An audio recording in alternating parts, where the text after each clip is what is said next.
I'm someone that liked Part 2 more than Part 1. I'm going to present my relationship to each game and even the HBO show and talk about my opinions and experience with each title. Over the years, I always heard about each game and how great they were. I didn't really care since I had no intention of playing any title. I got so far into the lore that I knew that Sarah dies because of a Kids React episode on YouTube that showed teens playing the opening moments of Part 1. I was still a teen myself and didn't really care about the characters, and was always surprised how people could cry over a video game. Years later, when I got into my first relationship with my current ex-partner, they recommended playing the first Last of Us game around the time or a few months before Part 2 got released. I was also hit with the spoiler that Joel died in Part 2 but didn't really care about it since I thought that he had it coming after finishing Part 1. When I played Part 1 we almost always exchanged the controller after each player died or my ex-partner struggled with a part and I had to deal with it. It was a cool experience, but I felt like I couldn't enjoy the game to the fullest since they had another way of playing that low-key frustrated me, but I bared with it. For example, they double-checked every room for loot and took way more time with the game. During that part of my life, I had a very different part of playing games. I didn't care that much about soaking in the environments and mostly didn't read collectibles. If the game was a straightforward single-player experience, I tended to rush through the story, especially with short games like Part 1. Even though I had a good time playing it, I still feel like I didn't enjoy it as much as others that hold it as a masterpiece. I was a bit surprised at the ending though since I thought for years that Ellie dies at the end of Part 1 even though Joel tried to save her. That's why the first reveal of Part 2 showing a grown-up Ellie playing the guitar kinda confused me. I don't think Part 1 is a masterpiece, but I totally understand why others think so. I especially enjoyed the whole gameplay loop, barely surviving on scraps you collect and the different realistic enemies cornering you while outmaneuvering them in different combat encounters. I ended up liking Joel and Ellie as a team and seeing them connect was a very wholesome experience even though they went through so much, but also thought to myself after finishing the game that even though Joel succeeded saving his daughter from dying the second time he still is such an awful person for lying to Ellie and taking that chance away from her. Furthermore, I would rate the game a solid 7 out of 10 and 8 out of 10 for the gameplay. About a year later, when Part 2 was already out for a while and I almost forgot about the spoilers, some friends started talking about it and a lot of golf club memes surfaced on social media. I went into Part 2 again with my ex-partner, playing it like we played Part 1, taking turns at every death. I still remember my partner crying at Joel's death, while I didn't really feel it since I already knew, and I didn't really care too much and mostly played the games cause my ex-partner wanted to play them. Mid-play through though, around the time Dina and Ellie came to Seattle, my ex-partner and I broke up, and I ended up playing through the rest of the game on my own. I ended up disliking Ellie cause her path of revenge drove her to such a state that it could be considered as self-harm, and it was just sad to see her sink like that. I even liked Abby more, as a character, since she grew as a person while Ellie remained. The last fight between the two was really gut-wrenching, since my two favorite characters of the series squaring it off in their worst physical and/or emotional state in the whole game. Part 2 on my first playthrough was very much emotionally exhausting with everything that happens. After finishing, I just felt depleted and empty in some kind of way. The pacing was brutal, especially with the flashbacks that seemed to be random at this point in time.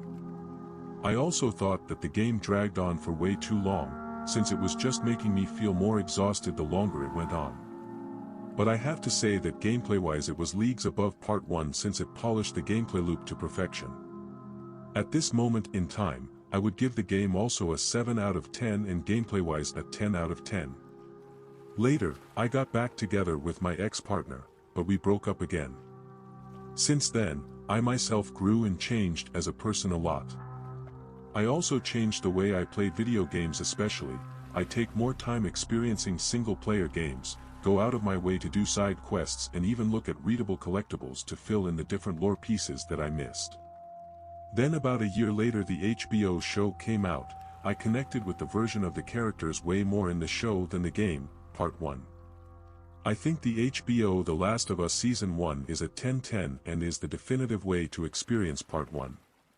With all the new and changed things, it shows, especially the build-up to Sarah's death, that actually made me care way more about her and Joel. The show did a lot of things right, and I can't wait for future seasons.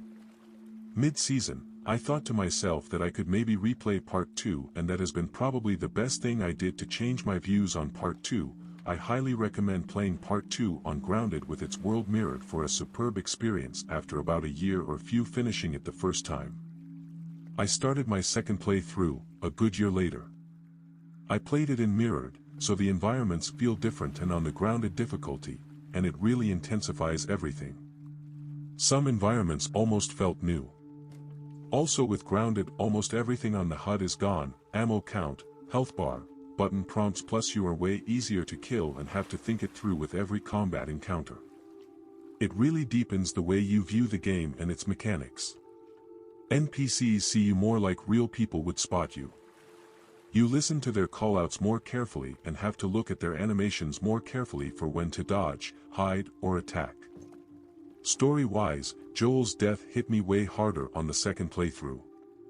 I don't know why.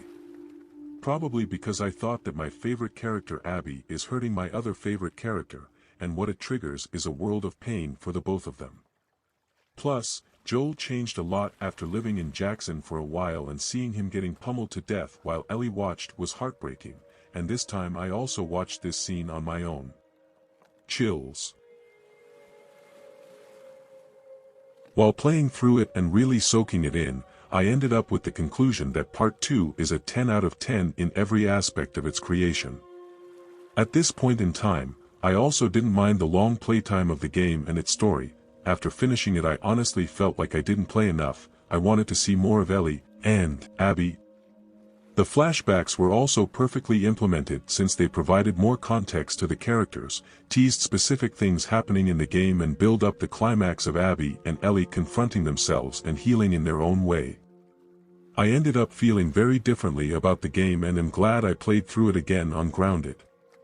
After Ellie rescues Abby and still doesn't know what to do with herself and fights her, and then comes to the conclusion to let her go after the memory where she decides that she wanted to heal her relationship with Joel, which by the way broke me and made me tear up for the first time while watching that scene, and after everything she can't even play the song that Joel taught her.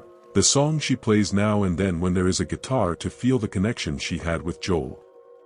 I ended up having no criticism for the game at all. Abby campaign was equally good as it shows her growing and the different people she cares about. Even the relationship with Lev is such a sweet thing to witness. I honestly wish I could play a continuation of the story with this level of writing. The only complaint I have about Part 2 is that there isn't more of it, cause it really made me care about it on my second walkthrough. Part 2 is a masterpiece and a perfect sequel for Part 1. Maybe one day I'll play Part 1 again and even feel different about it, but for now this is my honest opinion on The Last of Us series as a whole.